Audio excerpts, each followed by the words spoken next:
या देवी सर्वभूतेषु मां महागौरी रूपेण संस्थिता नमस्तस्यै नमस्तस्यै नमस्तस्यै नमो नमः। ओम दुर्गाय नमः। जय माता दी। प्रिय भक्तजनों, आप सभी पर माता महागौरी की कृपा सदैव बनी रहे और आप सबकी मनोकामनाएं पूर्ण करें। आप सभी को मायरा वॉइस चैनल की तरफ से अष्टमी, चैत्र की अष्टमी और महाअष्टमी की हार्दिक शुभकामनाएं। आज की इस वीडियो में आप सुनेंगे श्री दुर्गा सप्तशती का पाठ।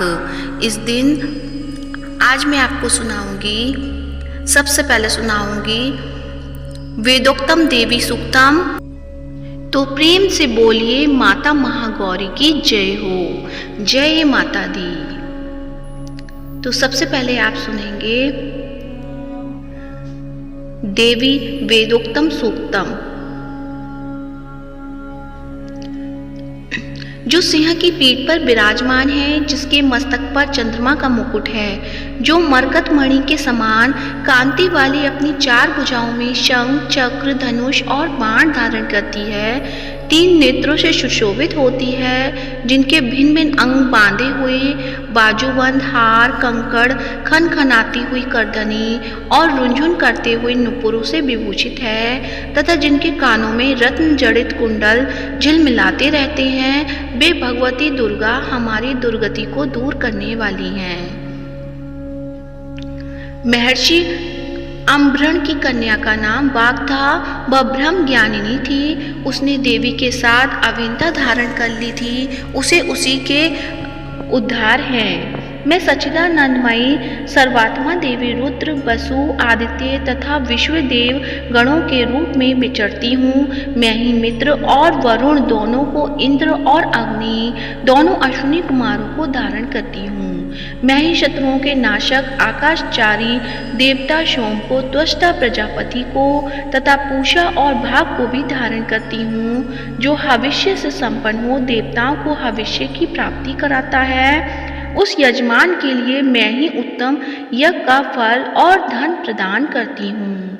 मैं संपूर्ण जगत की अधीश्वरी, अपने उपासकों को धन की प्राप्ति कराने वाली, साक्षात्कार करने योग्य पर ब्रह्म को अपने से अभिन्न रूप में जानने वाली तथा पूजनीय देवताओं में प्रधान हूँ। मैं प्रपंच रूप से अपने भावों में स्थित हूँ। संपूर्ण भूतों में मेरा प्रवेश है। अनेक स्थानों में रहने वाले देवता जहाँ कहीं कुछ भी करते हैं, वह सब मेरे लिए करते हैं। मैं अन्न खाता हूँ, वह मेरी शक्ति से ही खाता है। इसी प्रकार जो देखता है, जो सांस लेता है और जो कही हुई बात सुनता है, वह मेरी ही सहायता से उन सब कर्मों को करने में समर्थ होता है।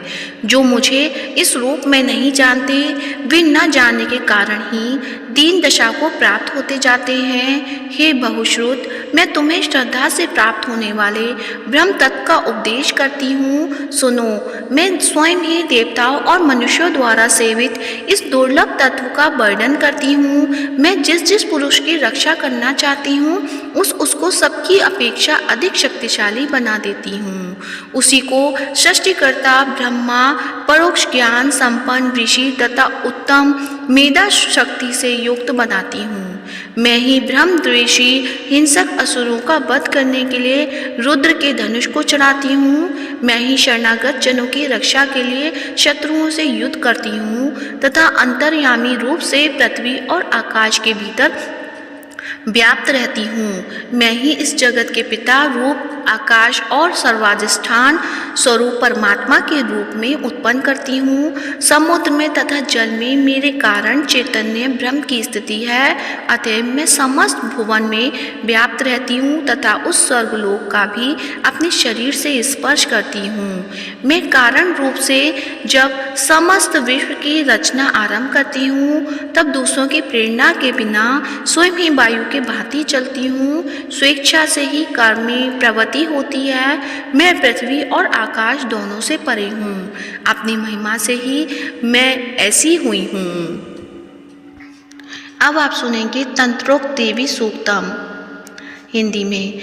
देवी को नमस्कार है, महादेवी शिवा को सर्वदा नमस्कार है, प्रकृति एवं भद्रा को नमस्कार है, जगदम्बा को नियम पूर्वक नमस्कार है, रुद्रा को नमस्कार है, नित्या, गौरी एवं धात्री को बारंबार नमस्कार है, ज्योतिषनामयी चंद्र रूपिणी एवं सुख स्वरूपा देवी को सत्तम प्रणाम है, शरणागतों का कल्याण करने वाली वृद्धि एवं सिद्धि रूपा देवी को बारंबार नमस्कार है, नेत्री यानी राक्षसों की लक्ष्मी, राजाओं की लक्ष्मी तथा सर्वाणी शिव पत्नी स्वरूपा आप जगदम्बा को बारंबार नमस्कार है, दुर्गा, दुर्गपारा, सारस, कारणी, ख्याति, कृष्णा और धूम्रा देवी को सर्वदा नमस्कार है, अत्यंत सौम्य तथा अत्यंत रौद्र रूपा देवी को नमस्कार करता हूँ, उन्हें बारंबार प्रणाम है, जगत की आधारभूता कृति देवी को बारंबार नमस्कार है, जो देवी सभी प्राणियों में विष्णु माया के रूप में कही जाती है, उनको नमस्कार, उनको नमस्कार, उनको बारंबार नमस्कार, जो देवी सभी प्राणियों में चेतना कहलाती, उनको नमस्कार, उनको नमस्कार, उनको बारंबार नमस्कार, जो देवी सभी प्राणियों में बुद्धि रूप में स्थित है, उनको नमस्कार, उनको नमस्कार, उनको बारंबार नमस्कार, जो देवी सभी प्राणियों में निद्रा रूप में स्थित है, उनको नमस्कार, उनको नमस्कार, उनको बारंबार नमस्कार, जो देवी सभी प्राणियों में क्षुधा यानी भूख रूप में स्थित है, उनको नमस्कार, उनको नमस्कार, उनको बारंबार नमस्कार, जो देवी सभी प्राणियों में छाया रूप में स्थित है, उनको नमस्कार, उनको नमस्कार, उनको बारंबार नमस्कार, जो देवी सभी प्राणियों में शक्ति रूप में स्थित है, उनको नमस्कार, उनको नमस्कार, उनको बारंबार नमस्कार, जो देवी सभी प्राणियों में तृष्णा यानी प्यास रूप में स्थित है, उनको नमस्कार, उनको नमस्कार, उनको बारंबार नमस्कार, जो देवी सभी प्राणियों में क्षमा रूप में स्थित है, उनको नमस्कार, उनको नमस्कार, उनको बारंबार नमस्कार, जो देवी सभी प्राणियों में जाति रूप में स्थित है, उनको नमस्कार, उनको नमस्कार, उनको बारंबार नमस्कार, जो देवी सभी प्राणियों में लज्जा रूप में स्थित है, उनको नमस्कार, उनको नमस्कार, उनको बारंबार नमस्कार, जो देवी सभी प्राणियों में शांति रूप में स्थित है, उनको नमस्कार, उनको नमस्कार, उनको बारंबार नमस्कार, जो देवी सभी प्राणियों में श्रद्धा रूप में स्थित है, उनको नमस्कार, उनको नमस्कार, उनको बारंबार नमस्कार, जो देवी सभी प्राणियों में कांति यानी प्रकाश रूप में स्थित है, उनको नमस्कार, उनको नमस्कार, उनको बारंबार नमस्कार, जो देवी सभी प्राणियों में लक्ष्मी रूप में स्थित है, उनको नमस्कार, उनको नमस्कार, उनको बारंबार नमस्कार, जो देवी सभी प्राणियों में स्वभाव रूप में स्थित है, उनको नमस्कार, उनको नमस्कार, उनको बारंबार नमस्कार, जो देवी सभी प्राणियों में स्मृति रूप में स्थित है, उनको नमस्कार, उनको नमस्कार, उनको बारंबार नमस्कार, जो देवी सभी प्राणियों में दया रूप में स्थित है, उनको नमस्कार, उनको नमस्कार, उनको बारंबार नमस्कार, जो देवी प्राणियों में तुष्टि रूप में स्थित है, उनको नमस्कार, उनको नमस्कार, उनको बारंबार नमस्कार, जो देवी सभी प्राणियों में माता रूप में स्थित है, उनको नमस्कार, उनको नमस्कार, उनको बारंबार नमस्कार, जो देवी सभी प्राणियों में भ्रांति रूप में स्थित है, उनको नमस्कार, उनको नमस्कार, उनको बारंबार नमस्कार, जो जीवों के इंद्रिय वर्ग की अधिष्ठात्री देवी एवं सब प्राणियों में सदा व्याप्त रहने वाली हैं, उन व्याप्ति देवी को बारंबार नमस्कार है, जो देवी चैतन्य रूप से संपूर्ण जगत को व्याप्त करके स्थित है, उनको नमस्कार, उनको नमस्कार, उनको बारंबार नमस्कार, पूर्व काल में अपने अविष्ट की प्राप्ति होने से देवताओं ने जिनकी स्तुति की तथा देवराज इंद्र ने बहुत दिनों तक जिनकी सेवा की, वह कल्याण की साधन भूता ईश्वरी हमारा कल्याण और मंगल करें तथा सभी आपत्तियों का सर्वनाश करें। उद्दंड दैत्यों से सताए हुए हम सभी जिन परमेश्वरी को इस समय नमस्कार करते हैं तथा जो भक्ति से विनम्र पुरुषों द्वारा स्मरण की जाने वाली तत्काल ही संपूर्ण विपत्तियों का नाश कर देती है, वे जगदम्बा हमारा संकट दूर करें। तो तंत्रुक देवी सूक्तम यही समाप्त होता है। अब आप सुनेंगे श्री देवी दुर्गा कवच। मार्कंडेय जी ने कहा, पितामह, जो इस संसार में परम गोपनीय तथा मनुष्य की सब प्रकार से रक्षा करने वाला है और जो अब तक आपने दूसरे किसी के सामने प्रकट नहीं किया हो, कोई ऐसा साधन मुझे बताइए। ब्राह्मण, ऐसा साधन तो एक देवी का कवच ही है, जो गोपनीय से भी परम गोपनीय, पवित्र तथा संपूर्ण प्राणियों का उपकार करने वाला है। महामुनि, उसे श्रवण करो। प्रथम नाम शैलपुत्री, दूसरी मूर्ति का नाम ब्रह्मचारिणी, तीसरी स्वरूप चंद घंटा के नाम से प्रसिद्ध है, चौथी मूर्ति को कूष्मांडा कहते हैं, पांचवी दुर्गा का नाम स्कंद माता है, देवी के छठे रूप को कात्यायनी कहते हैं, सातवां कालरात्रि और आठवां स्वरूप माँ गौरी के नाम से प्रसिद्ध है, नवीं दुर्गा का नाम सिद्धिदात्री है। ये सब नाम सर्वज्ञ महात्मा वेद भगवान के द्वारा ही प्रतिपादित हुए हैं। जो मनुष्य अग्नि में जल रहा हो, रणभूमि में शत्रुओं से गिर गया हो, विषम संकट में फंस गया हो तथा इस प्रकार भय से आतुर होकर जो भगवती दुर्गा की शरण में प्राप्त हुए हों, उनका कभी कोई अमंगल नहीं होता। युद्ध समय संकट में पड़ने पर उनके ऊपर कोई विपत्ति नहीं दिखाई देती, उनके शोक, दुख और भय की प्राप्ति नहीं होती। जिन्होंने भक्ति पूर्वक देवी का स्मरण किया है, उनकी निश्चय ही अभ्युदय होता है। देवेश्वरी, जो तुम्हारा चिंतन करते हैं, उनकी तुम निसंदेह रक्षा करती हो। चामुंडा देवी प्रेत पर आरूढ़ होती हैं, बाराही वैसे पर सवारी करती हैं, ऐन्द्री का वाहन ऐरावत हाथी है, वैष्णवी देवी गरुड़ पर ही आसन जमाती हैं, महेश्वरी वृषभ पर आरूढ़ होती हैं, कौमारी का वाहन मयूर है, भगवान विष्णु की प्रियतमा लक्ष्मी देवी कमल के आसमान पर विराजमान है और हाथों में कमल धारण किए हुए हैं, वृषभ पर आरूढ़ी ईश्वरी देवी ने श्वेत रूप धारण कर रखा है, ब्राह्मी देवी हंस पर बैठी हुई हैं और सभी प्रकार के आभूषणों से विभूषित हैं। इस प्रकार ये सभी माताएं सब प्रकार की योग शक्तियों से संपन्न हैं। इनके सिवा और भी बहुत सी देवियां हैं जो अनेक प्रकार के आभूषणों की शोभा से युक्त तथा नाना प्रकार के रत्नों से सुशोभित हैं। ये संपूर्ण देवियां क्रोध में भरी हुई हैं और भक्तों की रक्षा करने के लिए रथ पर बैठी दिखाई देती हैं। ये शंख, चक्र, गदा, शक्ति, हल और मूषल, खेटक तथा तोमर, परशु तथा पाश, कुंत और त्रिशूल एवं उत्तम शरण, धनुष आदि अस्त्र अपने हाथ में धारण करती हैं। दैत्यों के शरीर का नाश करना, भक्तों को अभयदान देना और देवताओं का कल्याण करना, यही उनके अस्त्र धारण करने का उद्देश्य है। महान रौद्र रूप, अत्यंत घोर पराक्रम, महान बल और महान उत्साह वाली देवी, तुम महान भय का नाश करने वाली हो, तुम्हें नमस्कार है। तुम्हारी ओर देखना भी कठिन है। शत्रु का भय बढ़ाने वाली जगदम्बिके, मेरी रक्षा करो। पूर्व दिशा में इंद्री, इंद्र शक्ति, मेरी रक्षा करो। अग्नि कोण में अग्नि शक्ति, दक्षिण दिशा में बाराही तथा नैत्य कोण में खंड धारिणी, मेरी रक्षा करें। पश्चिम दिशा में बारुणी और भाई कोण में मृग पर सवारी करने वाली देवी मेरी रक्षा करें। उत्तर दिशा में कौमारी और ईशान कोण में शूलधारिणी देवी रक्षा करें। ब्रह्माणी, तुम ऊपर की ओर से मेरी रक्षा करो। वैष्णवी नीचे की ओर से रक्षा करें। इस प्रकार सबको अपना वाहन बनाने वाली चामुंडा देवी दशों दिशाओं में मेरी रक्षा करो। जया आगे से, विजया पीछे से की ओर से रक्षा करें। वाम भाग में अजिता और दक्षिण भाग में अपराजिता रक्षा करें। उद्योतिनी शिखा की रक्षा करें। उमा मेरे मस्तक पर विराजमान होकर रक्षा करें। ललाट में मालाधारी रक्षा करें और यशस्वी देवी मेरे भौं का संरक्षण करें। भौं के मध्य भाग में त्रिनेत्रा और नथनों में यमघंटा देवी रक्षा करें। ललाट में मालाधारी रक्षा करें और यशस्वी देवी भौं का संरक्षण करें। भौं के मध्य भाग में त्रिनेत्रा और नथनों की यमघंटा देवी रक्षा करें। नासिका में सुगंधा और ऊपर के ओठ में चर्चिका देवी रक्षा करें। नीचे के ओठ में अमृत कथा तथा जीवा में सरस्वती देवी रक्षा करें। कौमारी दांतों की और चंडिका कंठ प्रदेश की रक्षा करें। चित्रघंटा गले की घाटी की और महामाया तालु में रहकर रक्षा करें। कामाक्षी ठोड़ी की और सर्वमंगला मेरी बाड़ी की रक्षा करें। भद्रकाली गिरिवा में और धनुधरी पृष्ठ वंश यानी मेरुदंड में रहकर रक्षा करें। कंठ के बाहरी भाग में नीलग्रीवा और कंठ की नली में नल कोबरी रक्षा करें। दोनों कंधों में खंडनी और मेरी दोनों भुजाओं की बसधारिणी रक्षा करें। दोनों हाथों में दंडनी और उंगलियों में अंबिका रक्षा करें। शूलेश्वरी नखों की रक्षा करें। कुलेश्वरी पेट में रहकर रक्षा करें। महादेवी दोनों स्तनों की और शोक विनाशिनी देवी मन की रक्षा करें। ललिता देवी हृदय में और शूलधारिणी उदर में रहकर रक्षा करें। नाभि में कामिनी और गोमबाकी गोश्वरी रक्षा करें।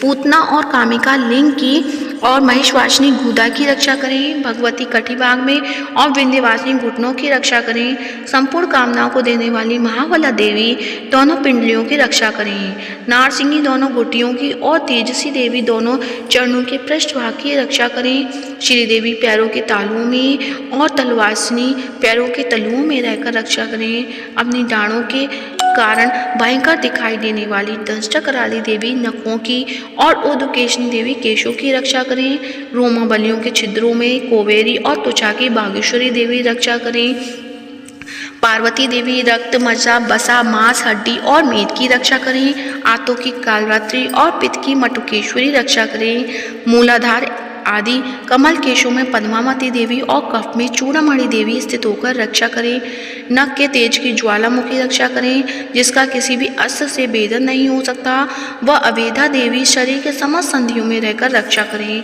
ब्रह्माणी आप मेरे वीर्य की रक्षा करें, क्षत्रेश्वरी छाया की तथा धर्मधारिणी देवी मेरे अहंकार, मन और बुद्धि की रक्षा करें, हाथ में वज्र धारण करने वाली वज्रहस्ता देवी मेरे प्राण, अपान, व्यान, उदान और समान वायु की रक्षा करें, कल्याण से शोभित होने वाली भगवती कल्याण शोभना मेरे प्राण की रक्षा करें, रस, रूप, गंध, शब्द और स्पर्श इन विषयों का अनुभव करते हुए योगिनी देवी रक्षा करें तथा सत्वगुण, रजोगुण और तमोगुण की रक्षा सदा नारायणी देवी करें, बाराई आयु की रक्षा करें, वैष्णवी धर्म की रक्षा करें, चक्रिणी चक्र धारण करने वाली देवी यश, कीर्ति, लक्ष्मी, धन और विद्या की रक्षा करें, इंद्राणी आप मेरे गोत्र की रक्षा करो, चंडिका तुम मेरे पशुओं की रक्षा करो, महादेवी पुत्रों की रक्षा करें और भैरवी पति की रक्षा करें, मेरे पद की सुविधा तथा माँ की क्षेमकरी रक्षा करें, राजा के दरबार में महालक्ष्मी रक्षा करें तथा सब और व्याप्त रहने वाली विजया देवी संपूर्ण भयों से मेरी रक्षा करें,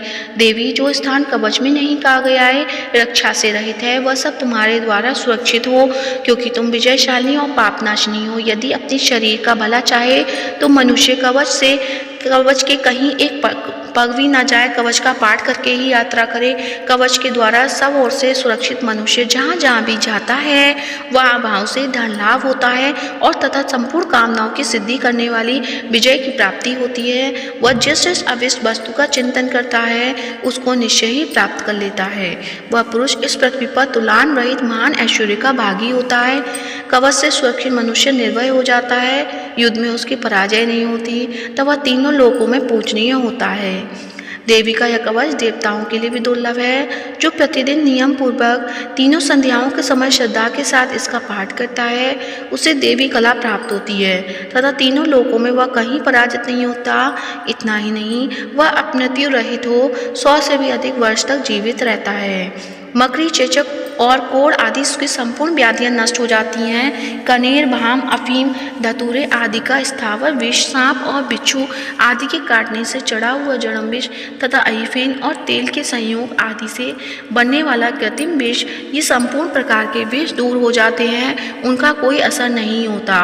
इस पृथ्वी पर मारण, मोहन आदि जितने अविचारिक प्रयोग होते हैं तथा इस प्रकार के मंत्र यंत्र होते हैं वे सब इस कवच को हृदय में धारण कर लेने पर उस मनुष्य को देखते ही नष्ट हो जाते हैं।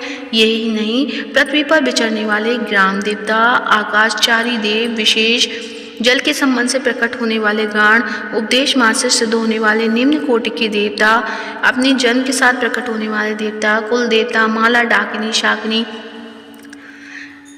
अंतरिक्ष में विचर करने वाले बलवती भयानक डाकनियाँ, ग्रह, भूत, पिशाच, यक्ष, गंधर्व, राक्षस, ब्रह्म राक्षस, बेताल, कूष्मांड और भैरव आदि अनिष्टकारक देवता ही हृदय में कवच धारण करते रहने पर भी उस मनुष्य को देखते ही भाग जाते हैं। कवचधारी पुरुष को राजा से सम्मान वृद्धि की प्राप्ति होती है। यह कवच मनुष्य के तेज की वृद्धि करने वाला उत्तम है।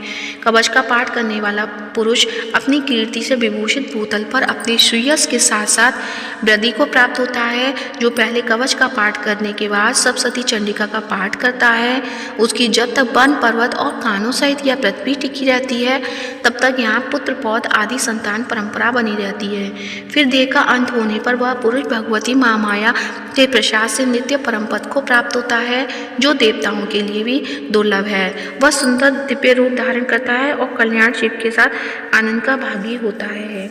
तो देवी कवच यहीं पर समाप्त होता है। अब आप सुनेंगे श्री अर्गला स्तोत्रम। अर्गला स्तोत्र का पाठ श्री दुर्गा कवच के बाद और श्री कीलक स्तोत्र के पहले किया जाता है। मार्कंडे जी कहते हैं, जयंती मंगला भद्रा काली कपालिनी दुर्गा क्षमा शिवा दात्री स्वाहा सुधा इन नामों से प्रसिद्ध देवी तुम्हें मैं नमस्कार करता हूँ। हे देवी, संपूर्ण प्राणियों की पीड़ा हरने वाली तथा सब में व्याप्त रहने वाली देवी तुम्हारी जय हो। कालरात्रि तुम्हें नमस्कार है। मधु और केटक को मारने वाली ब्रह्मा जी को वरदान देने वाली देवी तुम्हें नमस्कार है। तुम मुझे रूप दो, जय दो, यश दो और काम क्रोध आदि शत्रुओं का नाश करो। महिषासुर का नाश करने वाली तथा भक्तों को सुख देने वाली देवी तुम्हें नमस्कार है। तुम मुझे सुंदर रूप दो, विजय दो और मेरे शत्रुओं का नष्ट करो। हे रक्त बीज का वध करने वाली, हे चंडमुंड का विनाश करने वाली देवी, तुम मुझे रूप दो, जय दो, यश दो और काम क्रोध आदि शत्रुओं का नाश करो। हे शुम और निशुम और धूम्रा लोचन का मर्दन करने वाली देवी, मुझको स्वरूप दो, विजय दो, यश दो और मेरे शत्रुओं का नाश करो। हे पूजित युगल चरण वाली देवी, हे संपूर्ण सौभाग्य प्रदान करने वाली देवी, तुम रूप दो, जय दो, यश दो और काम क्रोध आदि शत्रुओं का नाश करो। हे देवी, तुम्हारे रूप और चरित्र अमिट है। तुम सब शत्रुओं का नाश करने वाली हो। मुझे रूप, जय दो, यश दो और काम क्रोध आदि शत्रुओं का नाश करो। पापों को दूर करने वाली चंडिके, इस संसार में जो भक्ति से तुम्हारा पूजन करते हैं उनको तुम रूप और तब विजय और यश दो तथा उनके शत्रुओं का नाश करो। रोगों का नाश करने वाले चंडिके, जो भक्ति पूर्वक तुम्हारी स्तुति करते हैं उन्हें रूप दो, जय दो, यश दो और उनके काम क्रोध आदि शत्रुओं का नाश करो। हे चंडिके, इस संसार में जो भक्ति पूर्वक तुम्हारी पूजा करते हैं उन्हें रूप दो, जय दो, यश दो और उनके काम क्रोध आदि शत्रुओं का नाश करो। हे देवी, मुझे सौभाग्य दो और आरोग्य दो, परम सुख दो, जय दो, रूप दो, जय दो, यश दो, मेरे काम क्रोध आदि शत्रुओं का नाश करो। हे देवी, जो मुझसे वैर रखते हैं उनका नाश करो और मुझे अधिक बल प्रदान कर रूप, जय, यश दो और मेरे शत्रुओं का संहार करो। हे देवी, मेरा कल्याण करो और मुझे उत्तम संपत्ति प्रदान करो। रूप, जय, यश दो और काम क्रोध आदि शत्रुओं का नाश करो। हे देवता तथा राक्षसों के मुकुट रत्न से स्पर्श किए हुए चरणों वाली देवी, हे अंबिके, मुझे स्वरूप दो, विजय तथा यश दो और काम क्रोध आदि शत्रुओं का नाश करो। हे देवी, अपने भक्तों को विद्वान, कीर्तिवान और लक्ष्मीवान बनाओ और उन्हें रूप दो, जय दो, यश दो और उनके काम क्रोध आदि शत्रुओं का नाश करो। हे प्रचंड दैत्य के अभिमान का नाश करने वाली चंडिके, तुम मुझे शरणागत को रूप दो, जय दो, यश दो और मेरे काम क्रोध आदि शत्रुओं का नाश करो। हे चार भुजाओं वाली, हे ब्रह्मा द्वारा प्रशंसित परमेश्वरी, मुझे रूप दो, जय दो, यश दो और मेरे क्रोध आदि शत्रुओं का नष्ट करो। निरंतर भक्ति के भगवान विष्णु से सदा स्तुति की हुई हे अंबिके, मुझे रूप दो, जय दो, यश दो और मेरे शत्रुओं को नष्ट करो। हिमाचल कन्या पार्वती के पति महादेव जी के द्वारा प्रशंसित होने वाली हे परमेश्वरी, मुझे रूप दो, जय दो और मेरे शत्रुओं का नाश करो। इंद्राणी के पति के द्वारा सद्भाव से पूजित होने वाली परमेश्वरी, मुझे तुम रूप दो, जय दो, यश दो और काम क्रोध आदि शत्रुओं का नाश करो। प्रचंड भुजदंड से दैत्य के घमंड का नाश करने वाली देवी, मुझे रूप दो, जय दो, यश दो और मेरे शत्रुओं को नाश करो। हे देवी, तुम अपने भक्तों को सदा असीम आनंद प्रदान करती रहती हो। मुझे रूप दो, जय दो, यश दो और काम क्रोध आदि शत्रुओं को नाश करो। हे देवी, मेरी इच्छा अनुसार चलने वाली सुंदर स्त्री मुझे प्रदान करो, जो कि संसार सागर से तारने वाली तथा उत्तम कुल में उत्पन्न हुई हो और मनुष्य अपने इस स्रोत का पाठ करता है और फिर सप्तशती रूपी माँ स्रोत का पाठ करता है। वह सप्तशती की जप संख्या के समान श्रेष्ठ फल को प्राप्त करता है और उसके साथ ही उसे प्रचुर धन की प्राप्ति होती है। तो यहीं पर श्री अर्गला स्तोत्र समाप्त होता है। अब आप सुनेंगे कीलक स्तोत्र। महर्षि मार्कंडेय जी कहते हैं, निर्मल ज्ञान रूपी शरीर धारण करने वाली देवत्रयी रूप दिव्य तीन नेत्र वाले, जो कल्याण प्राप्ति के हेतु तथा अपने मस्तक पर अर्धचंद्र धारण करते हैं, उन भगवान शिव को नमस्कार है। जो मनुष्य इन कीलक मंत्रों को जानता है वही पुरुष कल्याण की प्राप्ति करता है। जो अन्य मंत्रों को जप कर केवल सप्तशती स्तोत्र से ही देवी की स्तुति करता है, उसको इससे ही देवी की सिद्धि हो जाती है। उन्हें अपने कार्य की सिद्धि के लिए दूसरे की साधना करने की आवश्यकता नहीं रहती। बिना जप के ही उनके उच्चाटन आदि सब काम सिद्ध हो जाते हैं। लोगों के मन में यह शंका थी कि केवल सप्तशती की उपासना से अथवा सप्तशती को छोड़कर अन्य मंत्रों की उपासना से भी समान रूप से सब कार्य सिद्ध हो जाते हैं, तब इसमें कौन सा श्रेष्ठ साधन है। लोगों की इस शंका को ध्यान में रखकर भगवान शंकर ने अपने पास आए हुए जिज्ञासुओं को समझाया कि यह सप्तशती नामक संपूर्ण स्तोत्र ही कल्याण को देने वाला है। इसके पश्चात भगवान शंकर ने भगवती चंडिका के सप्तशती नामक स्तोत्र को गुप्त कर दिया, अतः मनुष्य इसको बड़े पुण्य से प्राप्त करता है। जो मनुष्य कृष्ण पक्ष की 14 अथवा अष्टमी को एकाग्रचित होकर देवी को अपना सर्वस्व समर्पित कर देता है और फिर उसे प्रसाद रूप में ग्रहण करता है, उस पर दुर्गा प्रसन्न होती हैं अथवा नहीं होती हैं। इस प्रकार सिद्धि के प्रतिबंधक रूप कील के द्वारा भगवान शंकर ने इस स्तोत्र को किलिक कर रखा है। जो पुरुष इस सप्तशती को निष्कीलन करके नित्य पाठ करता है वह सिद्ध हो जाता है, वही देवी का पार्षद होता है और वही गंधर्व भी होता है। सर्वत्र विचरते रहने पर भी उस मनुष्य को इस संसार में कहीं कोई डर नहीं होता। वह अपमृत्यु के वश में नहीं पड़ता तथा देह त्यागने के अनंतर मोक्ष प्राप्त कर लेता है। किंतु इस कीलक की विधि को जानकर ही सप्तशती का पाठ करना चाहिए। जो ऐसा नहीं करता वह नष्ट हो जाता है। इसलिए कीलन और निष्कीलन का ज्ञान प्राप्त करने पर ही यह स्रोत निर्दोष होता है और विद्वान पुरुष इस निर्दोष स्रोत का ही पाठ आरंभ करते हैं। स्त्रियों में जो कुछ भी सौभाग्य आदि दिखाई देता है वह सब इस पाठ की कृपा है, अतः इस कल्याणमय स्रोत का सदा जप करना चाहिए। इस स्रोत का शनि शनि पाठ करने से सुलभ फल की प्राप्ति होती है, अतः उच्च स्वर में इसकी पाठ आरंभ करना चाहिए। जिस देवी के प्रसाद से ऐश्वर्य, सौभाग्य, आरोग्य, संपत्ति, शत्रुनाश तथा परम मोक्ष की प्राप्ति होती है, उस देवी की स्तुति मनुष्य को अवश्य करनी चाहिए।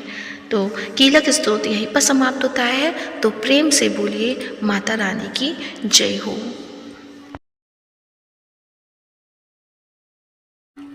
अब आप सुनेंगे नवरात्रों में प्रतिदिन सुनी जाने वाली आरती।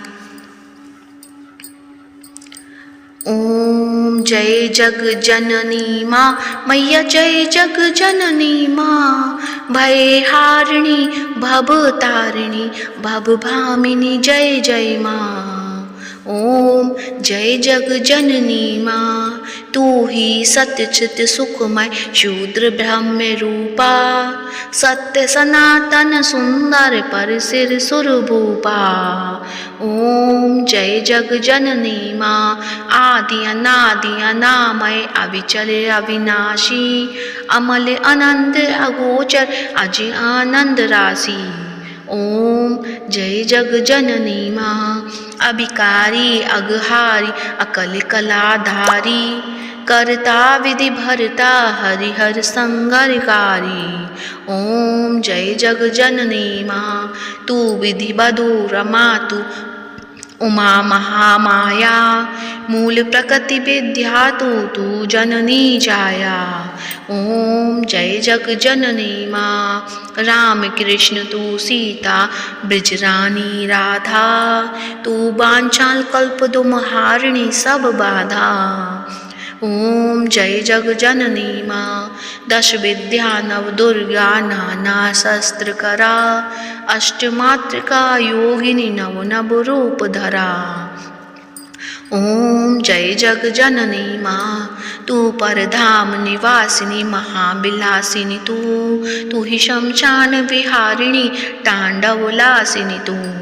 ओम जय जग जननी माँ, सुर मुनि मोहिनी सौम्या तू शोभा धारा, विवसन विकट स्वरूपा प्रलयमयी धारा। ओम जय जग जननी माँ, तू ही स्नेह सुधामयी तू अति गरल मना, रतन विभूषित तू ही अस्तितना। ओम जय जग जननी माँ, मूलाधार निवासिनी एह पर सिद्ध किए, कालातीता काली कमला तू बर दे। ओम जय जग जननी माँ, शक्ति शक्तिधर तू ही नित्य अवेदमयी, वेद प्रदर्शिनी वाणी बिमले वेद त्रयी। ओम जय जग जननी माँ, हम अति दीन दुखी माँ, विपत जाल घेरे, है कपूत अति कपटी पर बालक है तेरे। ओम जय जग जननी माँ, निज स्वभाव वश जननी दया दृष्टि कीजो, करुणा कर करुणामय चरण शरण दीजो। ओम जय जग जननी माँ, मैया जय जग जननी माँ, मैया जय जग जननी माँ। प्रेम से बोलिए माता महागौरी की जय हो। आप सभी का नवरात्रि का व्रत शुभ और फलदायक हो। आशा करती हूँ आज की वीडियो आपको अच्छी लगी होगी। अच्छी लगी है तो वीडियो को लाइक करें, शेयर करें और कमेंट बॉक्स में जय माता दी अवश्य लिखें। साथ ही मायरा वॉइस चैनल को सब्सक्राइब करें। धन्यवाद।